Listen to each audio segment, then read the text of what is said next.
Good evening, PMP people. Karen Cecilia here.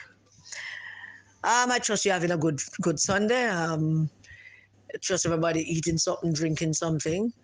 Everybody's well. Jesus is alive, sitting at the right hand of God. And things tough, but we're mulling through. We're mulling through. And God is good, and we have to give thanks that we are alive and great.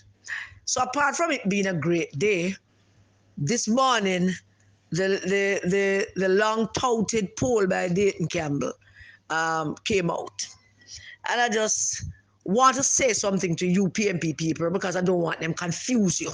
So I want you to understand. Because we're not confuse you and we're not telling you any lies. Them in there, I'm going to tell you pure lie. So let us be clear about something. This poll was commissioned by the People's National Party. Them asked the pollster to go out there and ask Jamaican people how them feel about stuff. Them pay for it. People's National Party commissioned the poll and paid for it.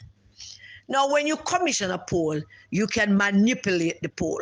The reason why people commission the poll is because they want a desired result from the poll. I've seen it done many, many times throughout the world, in England, in the US, in France.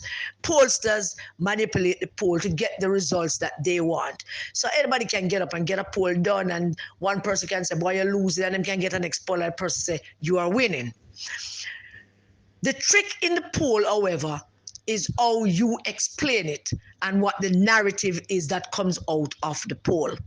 So the PMP commissioned this poll, and Peter Bunting allowed the Gleaner to do the narrative for this poll. So whatever narrative the People's National Party wanted out of the poll, them didn't get it. Not that it's there, but because it can be manipulated in any way you want it. If they control the narrative, they probably could have gotten some good results out of it. If the intention was to show that Andrew Holness is going down and his numbers are sinking, then no poll are needed for that. Everybody in Jamaica knows that Andrew Holness is going down and his numbers was sinking. But let's take a little bit of dive into the numbers so you can understand what exactly these numbers are. In the last poll, Andrew Holness was 38%. Mark Golding was 18%. That's the last poll last year. Remember? We repeated in you how Mark Golding only have 18% compared to Peter Phillips' 34% that he had. So you're clear on that. Mark Golding had 18% last year. Andrew Holness had 38% last year. This new poll, Andrew Holness only have 25%. So he lost 13%. This new poll, Mark now only have 14.7%. So he lost 3.3%. Now that is bad. But you know what is even worse than that? What is even worse than that is that Andrew Holness lost 13 points. And Mark Golding did not gain not one of those points. Let me repeat it to you, PMP people. If the government lose 13 points, don't you think that if the opposition leader doing better, some of that 13 points would go to him? Well, that did not happen. That 13 points, the one side either waiting for Andrew Holness to leave or waiting for Andrew Holness to come, wheel and come again with them. None of them, not even 1% of that 13% went to Mark Golding. Not even one. Andrew Holness lost 13 points and not even one of those points went to Mark Golding. Mark Golding had 18 points. And Mark Golding, 18 points were purely PMP people. He never had no labor rights. He never had no swing voters. He never had no voter who sit up on the fence. He had 18% of PNP voters. And what happened in this poll? He now have 14.7, which means that 3.3% of PNP people left him. 3.3% of PNP people gone 3.3 of PNP people say him sit down on a park bench looking like a madman, confused and befuddled, talking to himself. Mark Golding has done at least 12 tours around this country. He has been in this position for 2 years and 3 months and some days. He has gone around the country at least 12 times. You hear them say them on tour. And all that time, he did not pick up not even one more PNP. Instead, him lose 3.3. Now, when you talk about backward movement, I eat that. So let me repeat it to you. All of you MPs in there, we are hug him up. And I keep him, and councillors and executive and all of you delegates out there. The man had 18% the last time. Him toured the island of Jamaica at least 12 times, maybe more. Every minute you hear them say them on tour. And within that period of time of touring, he never picked up 1 point. Never picked up not even one more PNP. I wonder for the ear. I mean, I know they're tired of hearing me. I know they're tired of hearing me. But I want you to think about this. The man went into this poll that he commissioned with 18 points. He came out of this poll that he commissioned losing 3.3 points. Holness lost 13 points, but none of those 13 points no went to Mark. Not even one. Them gonna sit on one side. Them they are nothing with PNP and nothing with Mark Golding. But worse than that, the man lose 3.3 of his own PNP, 18 points. How much longer are we going to sit here with Mark Golding and some people telling us some foolishness about not changing no leader right now and election? You know, damn election not near.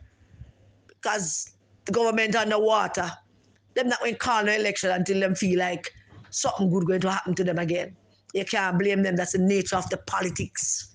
While Unugwe sit down there with this dead stock leader, a madman, as Muta Baruka put it, sitting down on a park bench, bewildered, talking to himself.